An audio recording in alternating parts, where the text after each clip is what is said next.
Marwadi university మంచి భవిష్యత్తు కోసం తెలుగు విద్యార్థులు ఇష్టపడే యూనివర్సిటీ. కాల్ 9059052378 9059052379.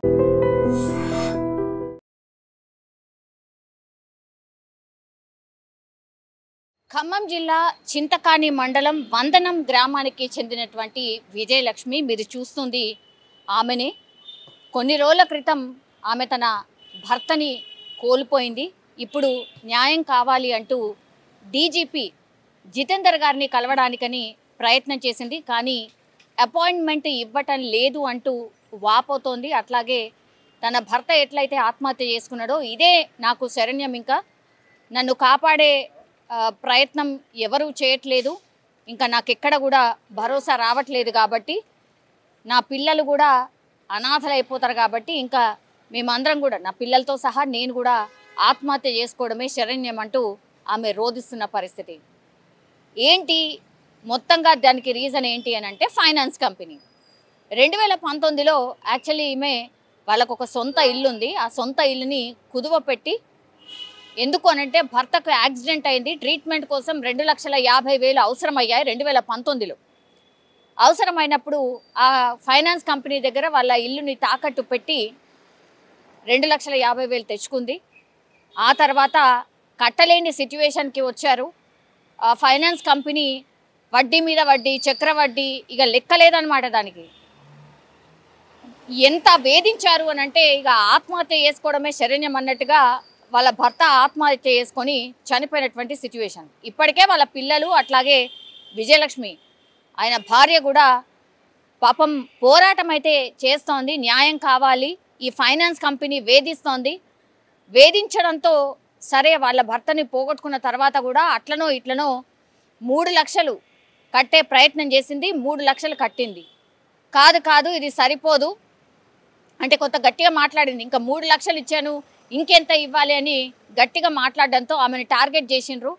టార్గెట్ చేసి ఇది కాదు, నువ్వు ఇంకా 4,50,000 కట్టాలి అంటూ వేధింపులు స్టార్ట్ చేశారు.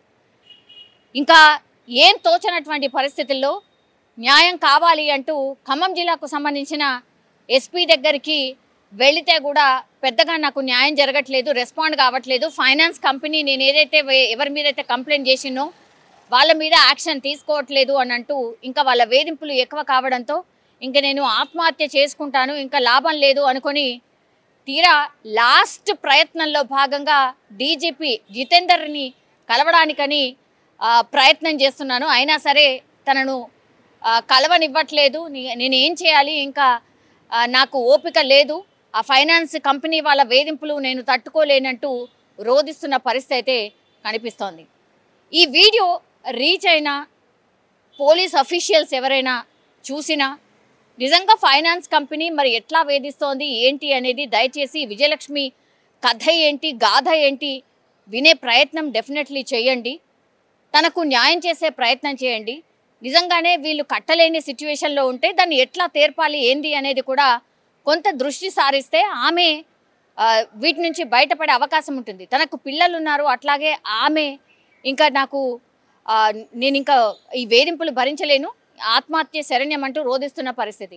వాళ్ళు చనిపోయే కంటే ముందే తన ఒక ప్రయత్నం అయితే చేస్తోంది, మిమ్మల్ని మీట్ అయ్యి తన కష్టాన్ని చెప్పుకోవడానికి ప్రయత్నం అయితే చేస్తోంది. ఆ కష్టం ఏంటో వినండి. అట్లీస్ట్ విన్న తర్వాత మరి ఏం చెయ్యొచ్చు, నిజంగానే వాళ్ళు తీసుకున్నటువంటి అప్పు ఎంత, ఈ ఫైనాన్స్ కంపెనీలు వేధిస్తున్నాయా, ఇవన్నీ కూడా తెలుసుకొని ఆ మహిళకు న్యాయం చేయాల్సిందిగా రిక్వెస్ట్ ఒకటి. ఆ తర్వాత ఈ ఫైనాన్స్ కంపెనీస్ నిజంగా లెక్కాపత్రం లేనటువంటి పూర్తిగా అసలు వాళ్ళ ఇష్టరాజ్యం అనమాట. వాళ్ళు ఎంత చెప్తే అంత వడ్డీ, బెదిరింపులు, అట్లాగే రాత్రి వీడియో కాల్స్ చేసి ఈ మహిళని సింగిల్ పేరెంట్ ఈమెని వేధిస్తున్నారట.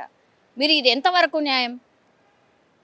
ఇప్పుడు ఫ్రెండ్లీ పోలీసింగ్ వ్యవస్థ అని మనం చెప్పుకుంటున్నాం కాబట్టి తను ఆధారాలతో సహా చెప్తోంది, ఇట్లా ఫైనాన్స్ కంపెనీ వాళ్ళు రాత్రి వేళల్లో వీడియో కాల్స్ చేసి వేధిస్తున్నారు, భయపెట్టిస్తున్నారు. మా పిల్లల పరిస్థితి ఏంటి, ఇప్పుడు నా పరిస్థితి ఏంటి, వీళ్ళ ఆగడాలు ఎక్కువైపోయాయి, అట్లాగే వీళ్ళ వేధింపులు ఎక్కువైపోయాయి, నన్ను రక్షించండి అంటూ విజయలక్ష్మి అయితే వేడుకుంటోంది.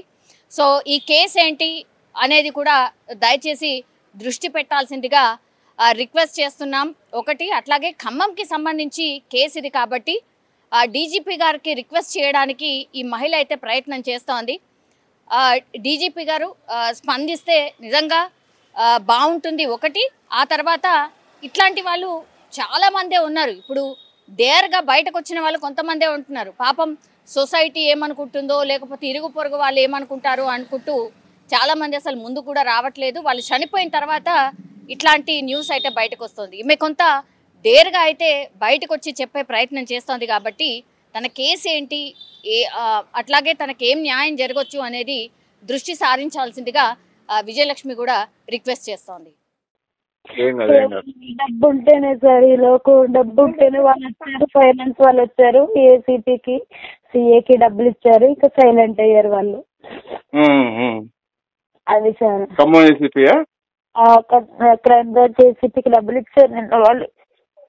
చెప్పిండు ఎక్కడుందమ్మా న్యాయం, పెద్ద పెద్ద వాళ్ళు లంచాలు తింటుంటే మనం ఇలాంటి చిన్న వాళ్ళకి ఎక్కడ న్యాయం జరుగుతుంది అని అన్నాడు కానిస్టేబుల్. అతను మంచోడు సార్ ఆయన.